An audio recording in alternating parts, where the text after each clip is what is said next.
bins have blown over in the storm. Oh, there's going to be junk everywhere. What the hell is this in the road?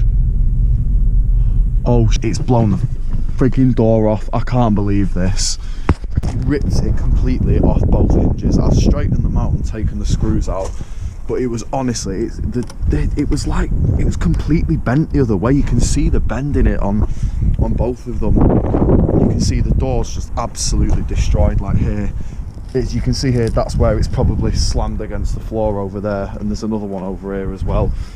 But yeah, it's just destroyed, man. All right, so upon further assessment, look at that. The wind doesn't do that to a door, or that,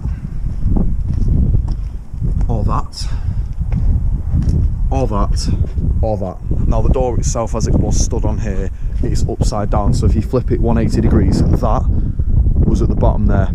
And if you look here, pry marks.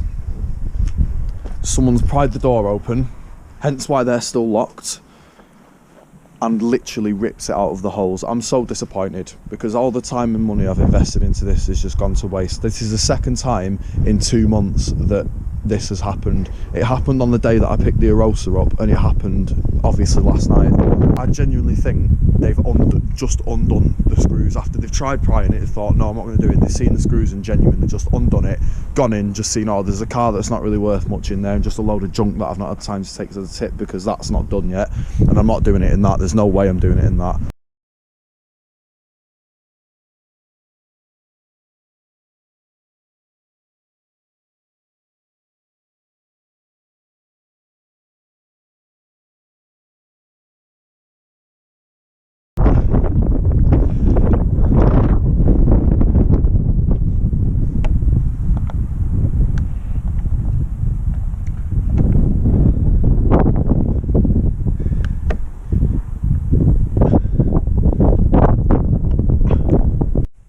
Alright, so I'm back here and it's the next day, and thankfully no one's tried to break in overnight. It's just started snowing, and I'm going to continue working on the Arosa, which is currently sat in there. So it's going to be a bit cold today, but it is what it is. We move.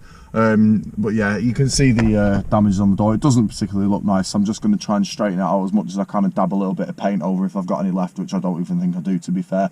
So it'll be a rattle can job. I'm going to get some new locks as well, and I've repositioned the top lock as I showed in one of the previous clips, and I might do the same for the middle lock, although they are quite, like, you've got to kind of ram them in there, so they're pretty well in position, so hopefully they'll prevent any future further break-ins. But yeah, this is sort of a little extra video just to say sort of what's happened, and if you've got anything like this of your own, just sort of, you know, come and check it frequently, make sure that it's all right, because you never know what people are going to try and what people are going to do. But yeah, that's it for now, and there'll be an Arosa video coming soon, so I will catch you at some point in the midweek.